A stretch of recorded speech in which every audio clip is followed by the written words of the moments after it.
Welcome to the Unleashed podcast, where we believe that life is better when it is lived on purpose. My name is Molly Brunk, and I'm joined with lead pastor of Be Hope Church, Brad Thompson. Molly B. Brad, we are back, and we're in our conflict management series, which is perfect for the both of us because we tend to have a lot of conflict.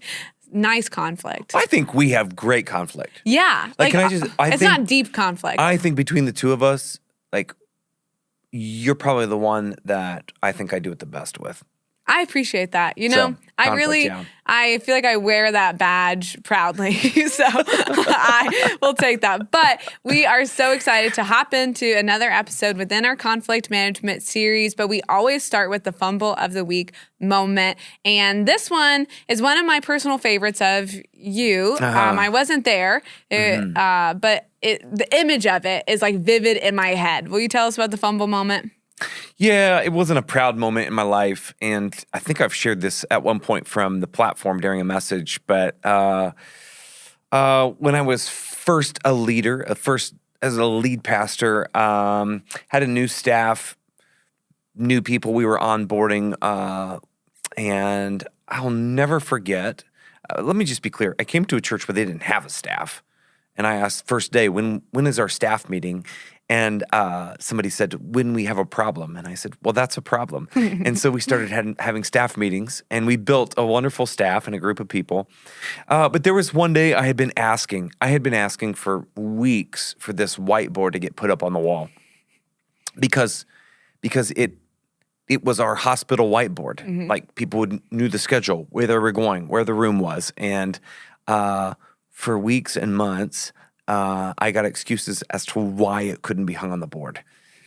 And go figure, because it wasn't on the wall, somebody didn't visit somebody in the hospital because they didn't know this person was in the hospital. They didn't know the room. They didn't go. They didn't know it was their time. Yeah, that's a big deal in church world. It's a big deal. Yeah. It's a big deal. Like when people are in the hospital and they don't get visited, it's a problem. Yep. And so in this meeting, I asked why it hadn't been put up yet for like the 50th time. And I got heated. I got hot. I was really mad. And I don't get mad very often, but I was mad at this point. I got so mad that I went and I grabbed the whiteboard out of whatever closet it was in, and I grabbed a roll of duct tape. And I proceeded to duct tape this whiteboard to the wall. You went to work. I went to work. Yeah. I went through the whole roll of duct tape, put that whiteboard up on the wall, and said, see how hard can that be? And then I walked out, slammed the door, and our newest employee looked at the rest of the staff and asked, does this mean that the meeting's over? And the best part was as soon as I walked out and slammed the door, the whole whiteboard fell off the wall. Which is really impressive after using a whole roll of duct tape. Let me tell you, now I know why it never was put on the wall. But. Yeah, there you go. But that's a great example of poor conflict management. Yes, poor conflict management. But today we get to talk about conflict management from what you've learned from your mistakes. So tell us a little bit about what we're going to be talking about today. Well, today we're going to talk about coming in hot. And I believe most people, when they come in hot, they're heated, they're out of control, and they're a little bit testy. Yeah, I know when I'm heated, out of control, and testy, it's usually because somebody did something that was idiotic. And the only way for me to help them see how stupid it was, and I know I shouldn't say that, but you did. So is just to come in heated. But that is obviously not the right way to do it. So we're going to talk about coming in hot today. But I really want to talk about the fact that conflict is necessary in the organization. Mm-hmm. I think it's absolutely essential for every organization. In fact, I've written here that exceptional leaders expect conflict. Exceptional leaders expect conflict. When you look at the teams that are growing, when you're looking at the organizations that are thriving, when you look at the leaders that are holding their people accountable, they embrace conflict. They love it. They accept it. I don't know if this is a good example, but it's like when you were a kid, I like to win, and I wasn't very good at basketball, but it's the kid that would keep beating you at basketball.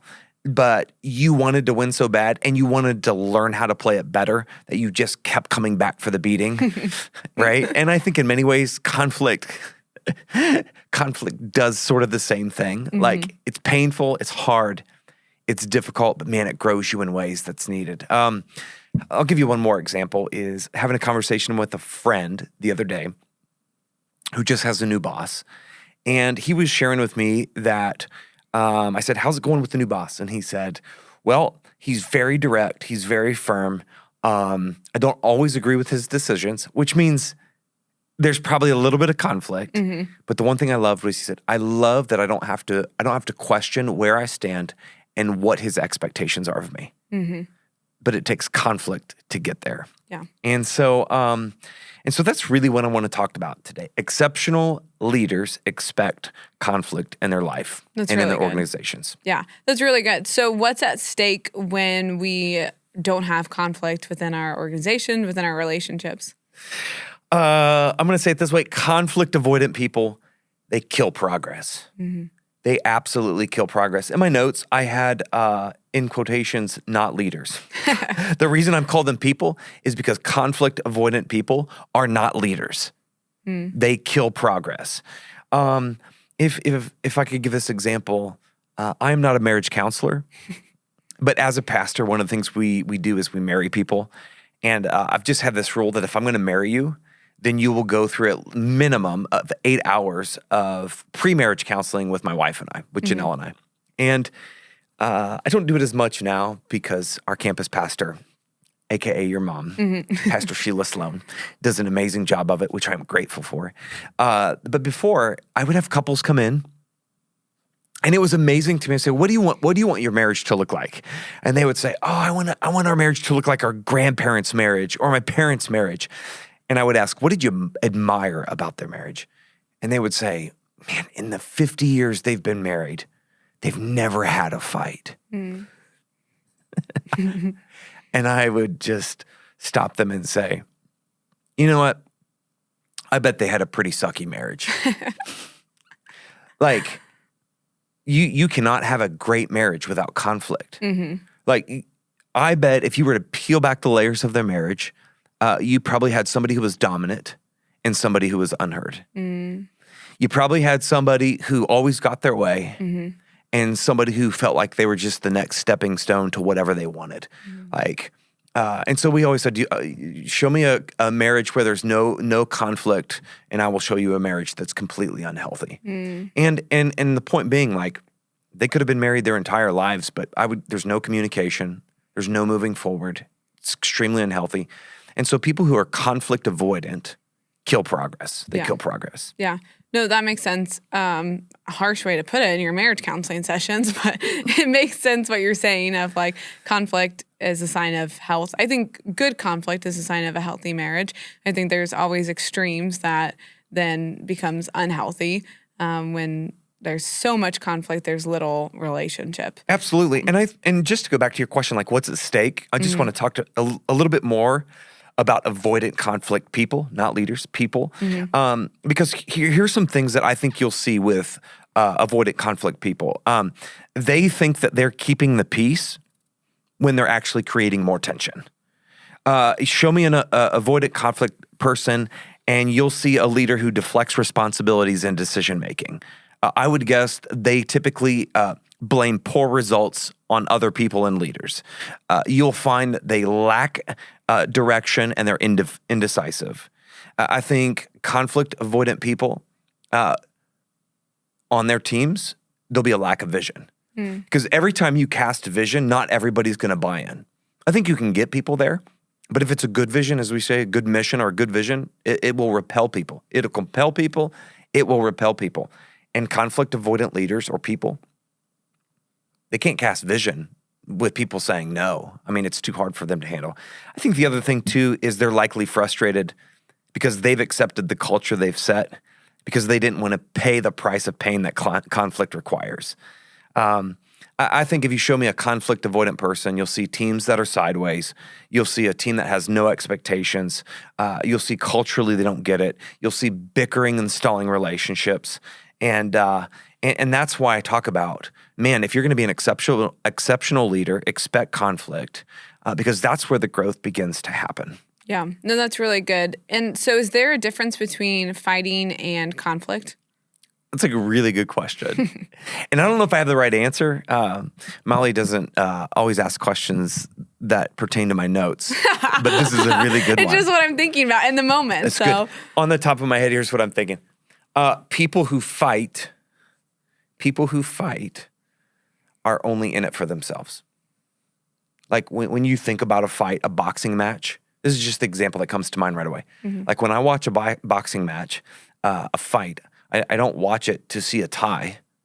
I watch it to see somebody win. Mm-hmm. You go into the ring fighting to win. You don't go into fight to lose or to tie. Mm-hmm. And so to me, a fight is when somebody's in it for themselves and they're just in it to win it. Whereas a conflict is, hey, and this goes back to an episode that we had with Ellen. Mm-hmm. Conflict is, no, we have mutual interest. And right now we're at a disagreement about that mutual interest or where we need to be, mm-hmm. the goal that we need to set. And so conflict brings resolution. Fighting brings individualism. Mm-hmm. No, that's good.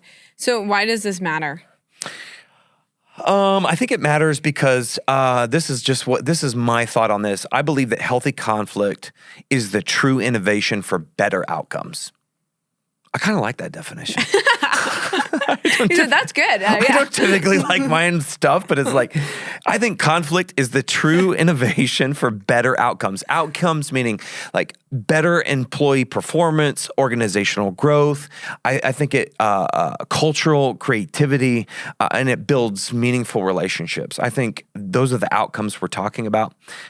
Margaret Heffernan says it this way: for good ideas and true innovation, you need human interaction, conflict, argument, and debate. That's good. Because if not, then you're just steamrolling your way through your ideas, and they're not always the best ideas. But I think most of us don't see conflict as innovation. Yeah, right? Yeah. We see conflict as what conflict avoidant people actually are. We see conflict as a progress killer, mm-hmm. when it's actually the innovation the team needs to get to a better future. So can I give an example of our team? Yeah, please do. If you're on one of our Hope teams, we have Hope Team values, which we'll be covering in the future here. But one of ours is best idea wins. And I love best idea wins because that's where conflict happens. So best idea has to win when we bring in some of our best and most creative people. We do this around big weekends that we have. We do this around sermon series planning. We do this in strategy sessions. But we bring our creative people around. And my favorite time is when we begin to throw out every idea. There have been times where people are like, that's a dumb idea. And it's like, no, wait a minute. We get every idea on the board and then we fight for it. Mm-hmm. And what I love is the moment when somebody may have not the greatest idea, at least in terms of the group, but they're fighting for it because they mm-hmm. believe in it. They're passionate behind it. I love that the best idea wins. That means we come into meetings with our ideas already ready, but we come prepared to have conflict over those ideas. Yeah. And I think what you find is in those best idea moments, it can be tense. We argue. We fight about what should win and what shouldn't win, what stinks, what makes sense, what doesn't make sense. And I think in healthy situations, on healthy teams, in healthy meetings, we can walk away and everybody's laughing and we're smiling and we know that we've walked away with the best idea. Mm-hmm. Like this is going to be the best outcome. But in that, like people are becoming better employees because they have to come prepared. Yeah. We're creating an environment where there's creativity. There are deeper relationships amongst that team because we're being honest about what we think and what we feel is best. And I just think that creates a really healthy team. Yeah. And I think that we have those scheduled times for it, but I also think that we want to endorse a culture that at any point, I run a Hope team, at any point, any of my Hope team members can come up to me with an idea and they know that they're going to be heard. Yep. And that idea is going to be serious consideration because they understand that everyone has a voice at the table. And so even if they're not in those rooms, we reiterate this culture that says like your voice matters. So. It does. But to tie the best idea back, like you're not affirming every idea that your Hope team member brings. Mm-hmm. Like there's part of you that has to have conflict within you to say, I love your thought. I appreciate the input, but this is really not the best idea. Yeah. And there's some conflict there because it's hard for you to say that to somebody. Yeah. Easy if you're clear on where you're going. Easy if you're clear on where you're going. That's right. Mm-hmm. Just to tie this in, big idea is that conflict is the innovation for greater outcomes. And I think great leaders understand that undesired friction is necessary for the desired future. And I think we on our team have just a few practical ways in which we do that. That's true. We have the whole acronym of coming in hot, but we are kind of running out of time. So do we want to save the acronym, the HOT, coming in hot, what that means for the next episode? What are your thoughts? I suppose we could do that. Do we cover a lot of content in this one? I feel like we set people up well into, okay, this is why conflict is important, and then how do you have good conflict? We can say what it is and then dive into it more the next episode. Yeah, let's say what it is. Then we'll dive into it the next episode. And I just want you to know, part of this is to help you wherever you are as a leader. But the second part of this is we have amazing leaders at this organization, not just on our staff, but a lot of volunteers who help lead everything that we do here. Like we could not do what we do without our leaders who volunteer at Be Hope. And so part of this is helping us understand how we as teams and how we at Be Hope manage conflict. And so we have 5 different ways that we do that, but coming in hot is number 1. And so we will probably cover that in the next episode and then come out with the final 4 after that. Yep. But HOT stands for honest, open, and transparent. Honest, open, and transparent. Which is good. It's good. And we're going to talk more about it in the next episode. So to wrap it up real quick, for those of you who hate conflict, know that you're just killing progress, but also know that conflict is the true innovation for growing your organization and for better outcomes, personally, as a team, and as an organization. Yeah. No, that's really good. But we're going to wrap up the episode today with some of our hope or nopes because we always end with hope or nopes. And so these are just Brad's opinions, whether he thinks that this has hope or if it's a nope for him. So there's really no point to this besides that. But this one's really not a hope or nope. But which Kelsey brother is your favorite brother? Woo, Jason. Jason. Okay. I love Jason. Jason, just because he's older, wiser, not into all of the... I just like him. All right. He's kind of the, not that Travis isn't. He's a man's man. He's just like, oh, he's kind of tough. That's fair. All right. What are your thoughts on the dentist, let alone going to the dentist twice a year? Twice a year. There's hope for that. You're going to think less of me, but there was a season when we were so poor and we didn't have insurance. I didn't go to the dentist for 16 years. 16 years. And just a few years ago, I went for the first time. I didn't have one cavity. That's impressive. Do you floss every night? Not every night, but maybe 3-4 times a week. Okay, that's impressive. And then I get on a binge where I do it 3 or 4 times in one day. Oh my, okay. I do feel like you have hyperfixations. That checks out.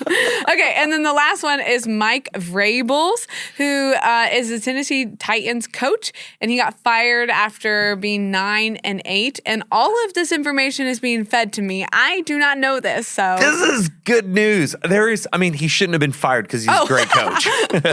But there is hope, and here's why. Can I just tell you? Yeah, tell me. Because if we lose, if the Buckeyes lose to the team up north one more time, I think the head coach is going to get canned. Oh, so you're hoping? Dave's gone. So here's my hope. I would like to see him join the Buckeye staff this year. Do you think we can afford him? It's Ohio State. They can afford anything they want. Fair enough. And then if Day stinks it up, then he can hire Vrabels. Well, there's that. So there's hope for Mike Vrabel. There's hope for him. You're thinking long term. Yeah. I appreciate that. But hey, we are so grateful that you took the time to listen to this episode today. Make sure that you like and subscribe and share it with everyone in your sphere of influence. And we will see you back here next episode. Thanks so much.